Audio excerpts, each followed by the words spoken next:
한 목사님이 목회를 하시다가 갑작스럽게 세상을 떠나셨다고 합니다. 사모님과 네 남매가 참 어렵게 살다가요, 사모님이 목사님의 사명을 이어가기 위해서 신학교에 입학을 하고요, 그리고 목회 현장에 돌아왔다고 합니다. 목회를 하면서 많은 주변에 어려움을 겪는 사람들을 보면서 인생의 시련과 또 고난 가운데 있는 사람들을 어떻게 하면 세워갈까 하다가 요나처럼 기도하는 방법을 좀 가르쳐 주겠다 하고지고 요나 3일 영성원이라는 이 기도원을 이렇게 개원을 했습니다. 그래서 많은 사람들이 그곳에 와서 응답받고 또 많은 기적들을 경험했다고 합니다. 특히 자신처럼 홀로 된 사모님에게 힘과 용기를 주고자 이 홀로 된 사모님들을 위한 수양관을 또 이렇게 만들어서 그곳에서 함께 공동생활도 하는 그런 일들이 있었다고 해요. 연약한 여자의 몸이지만 그러나 강한 어머니의 그런 마음과 심정으로 이렇게 사역을 하면서 자신에게 참 하나님께서 많이 주신 그 은혜들을 가지고 책을 하나 쓰게 됐는데요. 자서전적인 그 책인데 시련의 끝이라는 책의 제목입니다. 이분이 바로 이 에스더라는 목사님인데요. 인간은 누구에게나 많은 시련과 어려움을 겪고 살아가게 되는 것을 보게 됩니다. 그런데 놀랍게도 이런 시련을 통해서 하나님의 놀라운 영적인 세계를 경험하고 또 하나님을 만나는 그런 삶들이 많이 있음을 보게 됩니다. 그래서 우리는 이 시련을 통해서 기도하고 하나님 앞에 매어 달릴 때 놀라운 하나님의 응답과 기적을 맛보게 된다는 것이죠. 그래서 이 목사님이 항상 시련 가운데 기도하는 것을 강조했습니다. 그래서 시련의 끝에 계시는 그 하나님을 만나고 그 하나님의 기적을 경험하는 그런 삶을 살도록 안내해 주었던 거죠. 무엇보다도 기도하는 자의 간구 속에 이 진실함이 담겨져 있을 때 하나님은 늘 이렇게 기쁘게 응답해 주셨다고 늘 강조하고 있습니다. 이처럼 우리가 시련과 고난 가운데 살고 있다면 진실하게 하나님 앞에 부르짖고 인내한다면 반드시 하나님의 응답과 또 하나님의 살아계심을 경험하게 될 줄로 믿습니다. 오늘 말씀은 예수님의 겟세마네 기도에 대한 이야기입니다. 예수님께서도 이 십자가의 큰 위협을 이루기 위해서 이렇게 기도로 준비하시는 모습을 우리에게 보여주고 있습니다. 사실 말이 십자가지 이 십자가는 엄청난 육체적 고난과 멸시와 고통이 따르는 그러한 십자가였습니다. 이것을 감당하기 위해서 먼저 겸손하게 하나님 앞에 무릎을 꿇고 하나님의 도움을 간절히 기대했던 것입니다. 그랬을 때 예수님께서 이 십자가의 모든 것을 감내하고 결국은 승리하는 삶으로 나아가게 되었던 것이죠. 그러므로 우리 앞에 있는 고난을 우리가 이기기 위해서 어떻게 해야 할 것인지 오늘 또 주시는 말씀을 통해 주님의 음성을 듣고 그렇게 순종함으로 모든 고난 속에서 기도로 승리하는 저와 여러분 되시기를 주님의 이름으로 축복합니다. 먼저 우리 39절 말씀 같이 읽어보죠. 시작. 조금 나아가사 얼굴을 땅에 대시고 엎드려 기도하여 이르시되 내 아버지여 만일 할만하시거든 이 산을 내게서 지나가게 하옵소서. 그러나 나의 원대로 마시옵고 아버지의 원대로 하옵소서 하시고 아멘. 예수님께서 마지막으로 제자들과 만찬을 하시고 이제 마치시고 제자들과 함께 이 겟세마네라는 곳으로 이동을 하십니다. 이 겟세마네라는 말이 기름을 짜는 곳이라는 의미를 가지고 있어요. 사실 그곳이 이 기름을 짜는 장소였는데요.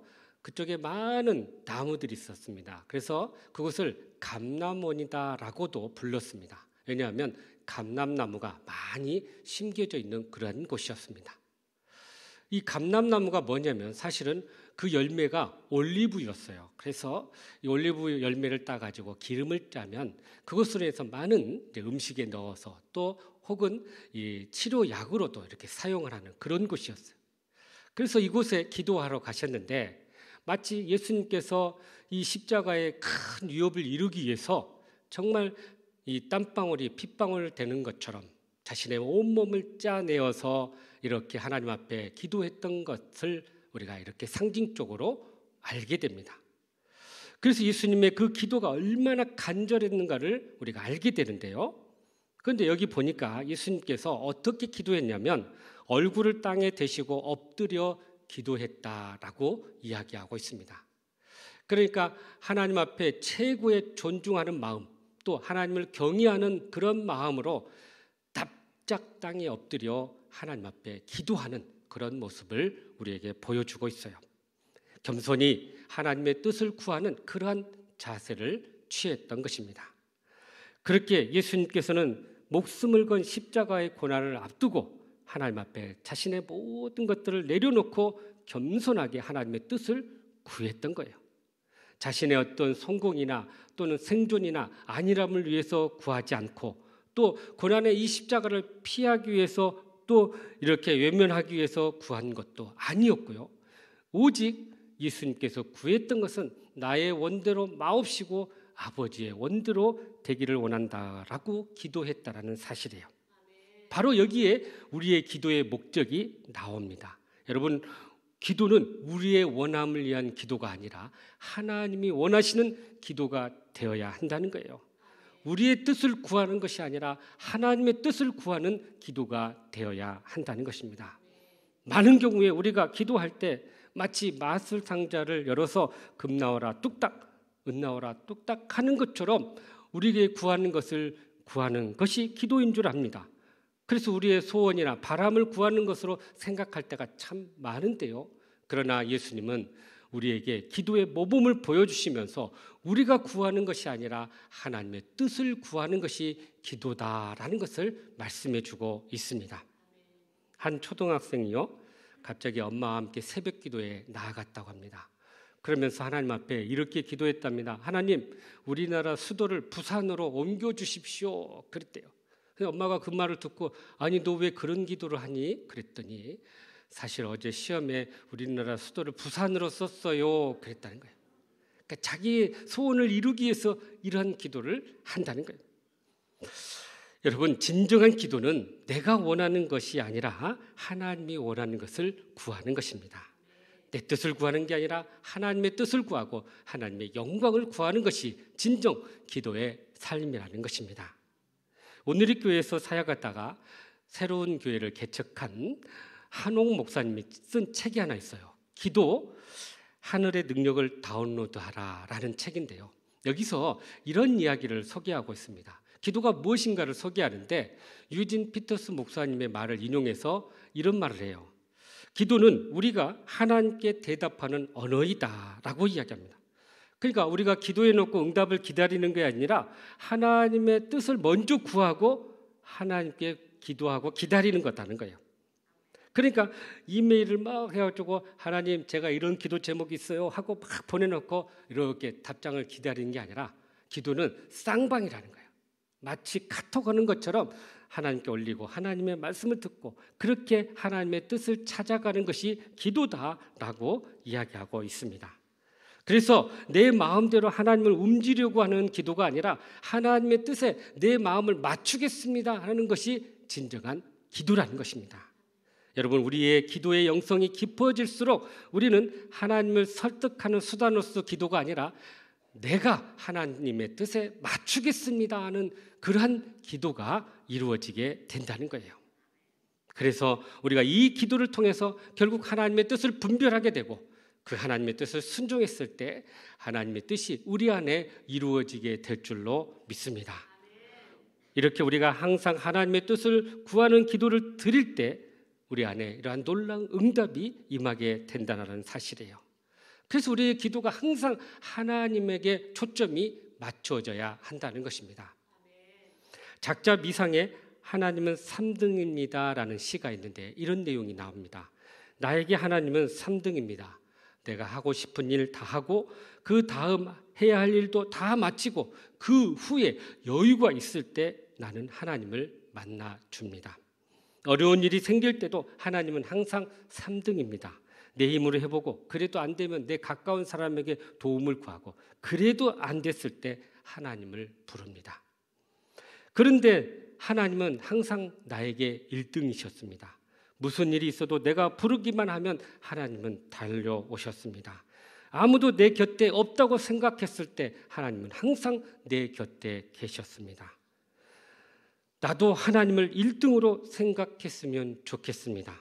만사를 제쳐놓고 만나고 작은 고비 때라도 하나님의 손을 꼭 붙잡는 내게 1등으로 가까이 계신 그 하나님이 나에게 계셨으면 좋겠습니다. 내게 1등이신 하나님을 나도 1등으로 모시고 싶습니다. 라는 이야기예요. 여러분에게 하나님은 몇 등이십니까? 그 하나님이 우리에게 1등이 될 때, 우리의 삶의 최우선순위가 될 때 하나님은 우리를 통해서 그의 뜻을 이루어 주실 줄로 믿습니다. 그래서 마태복음 6장 33절에 이렇게 우리에게 말씀하시네요. 시작. 그런즉 너희는 먼저 그의 나라와 그의 의를 구하라. 그리하면 이 모든 것을 너희에게 더하시리라. 아멘. 우리의 기도보다도 우리의 소원보다도 우리의 바람보다도 하나님의 나라와 의를 먼저 구할 때 하나님께서 영광을 받으시고 또 우리의 모든 필요를 채워주신다고 분명히 말씀하고 있습니다. 그래서 우리가 이 약속의 말씀을 굳게 붙잡고 우리에게도 아무리 많은 큰 고난이 온다 할지라도 나의 원대로 마시옵고 아버지의 원대로 구하는 저와 여러분의 삶이 되시기를 주님의 이름으로 축복합니다. 계속해서 40절 41절 말씀이네요. 시작. 제자들에게 오사 그 자는 것을 보시고 베드로에게 말씀하시되 너희가 나와 함께 1시간도 이렇게 깨어 있을 수 없더냐.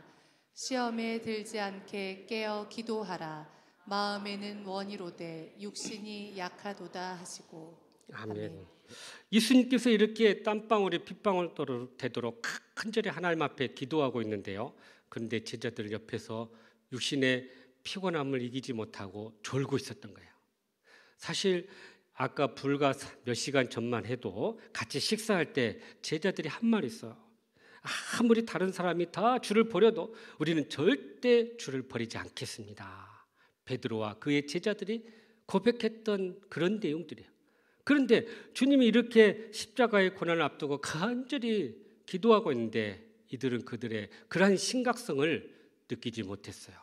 그리고 옆에서 졸고 있었던 거죠. 그랬을 때 예수님께서 그들에게 와서 하신 말씀이 바로 이 말씀이에요. 우리가 주목해야 할 말씀인데 뭐라고 말씀하냐? 우리가 항상 깨어 기도해야 할 이유를 설명하는데 그게 뭐냐? 바로 시험에 들지 않게 하기 위해서다라고 이야기합니다. 여러분 우리가 기도해야 할 이유가 바로 여기 있어요. 시험에 들지 않게 하기 위해서다.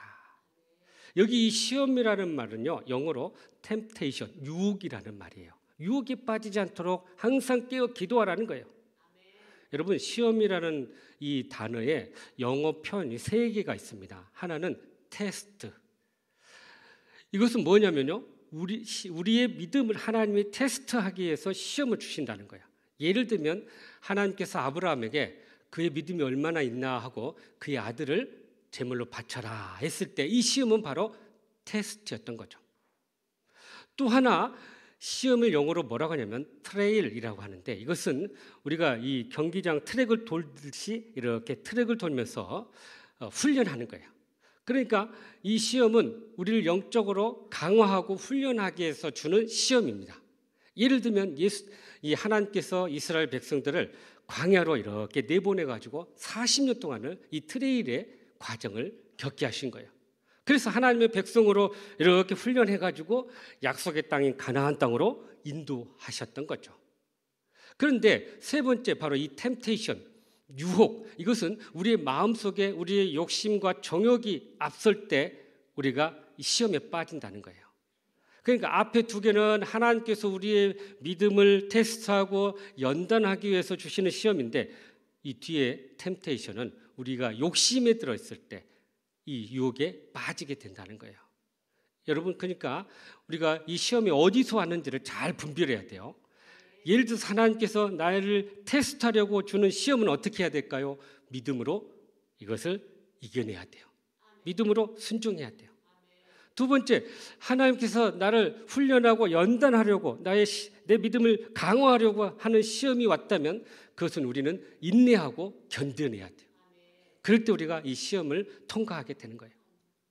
마지막 세 번째가 올 때 이 시험은 어떻게 해야 될까요?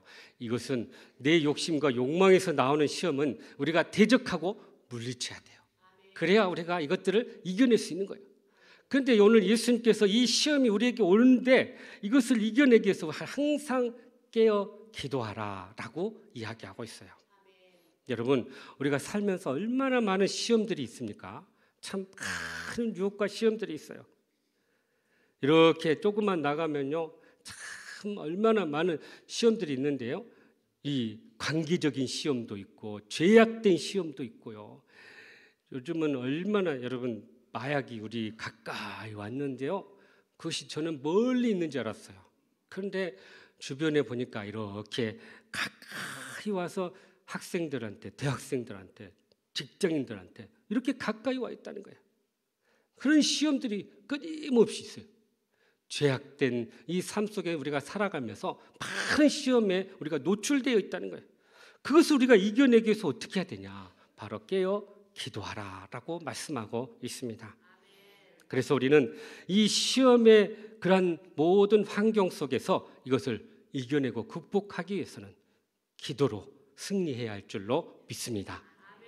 존 번연의 철로 역정이라는 책이 있어요. 이 책을 보면 이 그리스도인이 이 멸망의 도성에서 하나님의 도성으로 가기 위한 이 신앙의 여정을 이렇게 쓴 책이에요. 그런데 놀랍게도 가는 곳곳마다 함정과 유혹과 우리를 넘어뜨리고 하려는 모든 그런 유혹의 그 사람들이 있다는 거예요. 그래서 가는 사람들마다 유혹하게 하고 우리를 절망에 빠지게 하고 의심하게 만들고 교만하게 만들고 또 이렇게 허영에 빠지게 하고, 그런데 놀랍게도 그것을 이겨낼 수 있었던 것은 믿음과 기도의 삶이 있어야만이 가능하다는 거예요. 우리도 마찬가지죠. 이렇게 도처에 유혹이 많은데, 그래서 존 번연은요 이 시험과 유혹을 이렇게 비유를 하고 있어요. 시험은 뱀과 같이 옵니다. 뱀이 어디에나 모든 장벽이나 방벽을 넘어가듯이 모든 모퉁이와 구석에 그 길을 찾아가듯이 인생이 이 시험을 떠나 사는 것은 불가능합니다 라고 이야기해요. 아마도 우리 이 자리에 앉아있는 모든 우리 성도들 안에도 많은 시험 가운데 이렇게 노출되어 살고 있다는 거예요. 그래서 우리가 어떻게 이겨내야 되냐? 바로 깨어서 기도하는 것입니다. 그래서 우리가 깨어 기도할 때 바로 이 모든 시험을 능히 이기고 승리하게 된다는 거예요. 그래서 에베소서 6장에 보면 우리가 이 시험에 빠져 있는 것이 영적 싸움이라고 하는데요. 이 영적 싸움에서 이기려면 하나님의 전신갑주를 입으라고 합니다. 그런데 특별히 하나님의 전신갑주가 다 방어용 무기인데 공격용 무기가 유일하게 하나 있는데 그게 바로 성령의 검이에요. 이 성령의 검이 어떤 역할을 하냐? 하나님의 말씀과 기도로서 이 모든 유혹을 물리칠 수 있다라고 말씀하고 있어요. 그래서 에베소서 6장 18절 말씀에 이렇게 말씀하시네요. 시작. 모든 기도와 간구를 하되 항상 성령 안에서 기도하고 이를 위하여 깨어 구하기를 항상 힘쓰며 여러 성도를 위하여 구하라. 아멘. 그래서 우리가 말씀과 기도로 깨어 있을 때 이 사탄의 공격과 또 유혹을 능히 우리가 이겨내고 승리하게 될 줄로 믿습니다. 그러므로 우리 앞에 오는 여러 시험이 있을 때 우리는 늘 기도로 깨어 무장해서 그 모든 시험을 능히 이기고 승리하는 저와 여러분 되시기를 주님의 이름으로 축복합니다. 마지막으로 우리 44절에서 46절 말씀이네요. 시작. 또 그들을 두시고 나아가 세 번째 같은 말씀으로 기도하신 후 이에 제자들에게 오사 이르시되 이제는 자고 쉬라. 보라 때가 가까이 왔으니 인자가 죄인의 손에 팔리느니라. 일어나라 함께 가자. 보라 나를 파는 자가 가까이 왔느니라. 아멘. 자, 오늘 말씀을 보니까 예수님께서 세 번째 기도했다 그렇게 이야기합니다. 그러니까 여러분 이 세 번이라는 게 단순히 숫자의 의미가 아니에요. 이 이스라엘에게 있어 숫자는요, 뭔가 영적인 의미와 이렇게 연결이 되어 있습니다. 그래서 3이나 7이나 10은 완전수에 해당됩니다. 그래서 3번 기도했다는 것은 뭘 의미하냐면 하나님 앞에 온전히 기도했다. 간절하게 하나님 앞에 기도하고 하나님 앞에 맡겼다는 거예요. 그래서 이 기도가 끝났을 때 이제 하나님의 뜻을 깨닫게 되었고, 그리고 나서 이제 가자, 이 십자가의 길로 가자고 이렇게 일어나 의연하게 가는 모습을 보게 됩니다.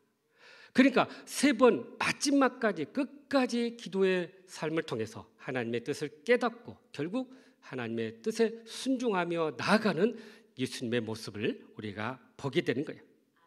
여러분, 그러니까 마지막까지 우리가 끝까지 기도하고 맡기고 그리고 하나님의 뜻을 우리가 깨달았을 때 이제는 순종의 길로 가야 한다는 거예요. 계속 기도만 해서는 안 돼. 이제 하나님의 뜻이 분명해졌으면 이제 그걸 붙잡고 순종의 자리로 나아가야 한다는 것입니다. 분명한 것은 우리가 끝까지 간절하게 기도할 때 우리가 하나님의 뜻을 알게 되고 결국 순종할 수 있는 힘을 얻게 된다는 사실이에요. 얼마나 두렵고 떨리는 십자가인지 모릅니다. 그러나 하나님의 뜻을 깨닫는 순간 이렇게 하나님의 말씀에 순종할 수 있는 힘을 얻게 되는 것입니다. 방탕한 길로 아들을 위해서 눈물로 기도하는 어머니가 있었습니다. 바로 성 어거스틴의 어머니 모니카였어요. 그렇게 이단에 빠져서 세상 향락에 빠져서 살아가는 그 아들을 눈물로 기도했을 때 밀라노의 감독이었던 암브로시우스가 그의 어머니에게 이렇게 이야기했어요. 눈물로 기도하는 자는 그 자식은 결코 망하지 않는다. 우리가 우리 자녀들을 위해서 눈물로 기도해야 할 이유가 바로 여기 있는 거예요.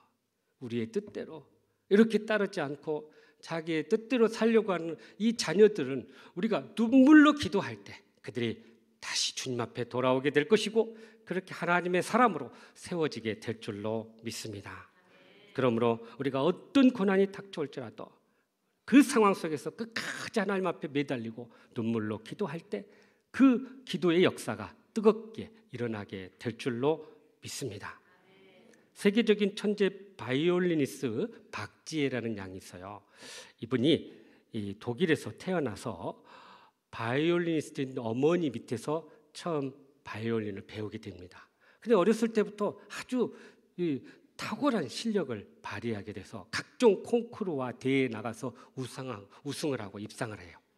그러면서 많은 사람들에게 알려지기 시작했는데요. 이렇게 성인이 되면서 그의 마음 가운데 강박증이 생겼어요. 이거 틀리면 어떨까? 좀 더 나는 더 유명하고 싶은데 그런 마음이 들면서 우울증에 빠지기 시작했어요. 우울증에 빠지니까 이 바이올린조차도 들기도 싫을 정도로 그렇게 참 고통 가운데 시간을 보냈던 거죠. 어머니가 그의 모습을 보면서 하나님 앞에 간절히 눈물로 기도했습니다. 하나님, 이렇게 귀한 은사를 주셨는데 이걸 가지고 세상 성공을 위해서 살아왔던 걸 회개합니다. 이제 하나님의 영광을 위해서 살도록 하겠습니다. 하고는 이 자녀를 위해서 간절히 기도했어요. 그리고 이제 막 많은 사람 앞에서 자기를 공연하기보다는 교회에 가서 하나님 찬양하는 데 연주하고 또 병원에 가서 환자들 위로하면서 연주하고 교도소 가서 죄수들 앞에서 연주하면서 그렇게 하나님의 영광을 드러냈을 때 그의 마음이 평안이 오기 시작했고요. 그렇게 우울증을 물리칠 수 있었다라고 이야기합니다. 여러분, 그러니까 어떤 고난 속에서도 우리가 하나님 앞에 매달리고 눈물로 기도했을 때 이러한 놀라운 믿음의 역사가 일어나게 될 줄로 믿습니다. 사랑하는 성도 여러분, 여러분 앞에도 얼마나 많은 고난이 있습니까? 그 고난을 오늘 주님처럼 기도로 이겨낼 수 있기를 간절히 바랍니다. 그러기 위해서 오늘 주신 말씀처럼 먼저 고난이 닥쳐와도 내 원대로 말고 아버지의 원대로 하나님의 뜻대로 구할 수 있기를 간절히 바랍니다. 또한 어떤 시험이 닥칠지 모르니 우리는 이 시험에 늘 깨어서 기도로 무장할 수 있기를 간절히 바랍니다. 나아가서 어떤 고난 속에서도 하나님 앞에 소망을 두고 간절히 눈물로 기도하여 그 기도의 응답을 경험할 수 있기를 간절히 바랍니다. 그리하여서 모든 시험과 고난에서 이기고 승리하는 저와 여러분 되시기를 주님의 이름으로 축복합니다. 기도하겠습니다.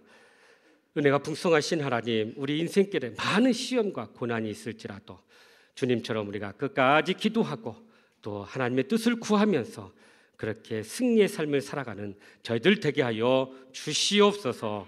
예수님의 이름으로 기도하옵나이다. 아멘.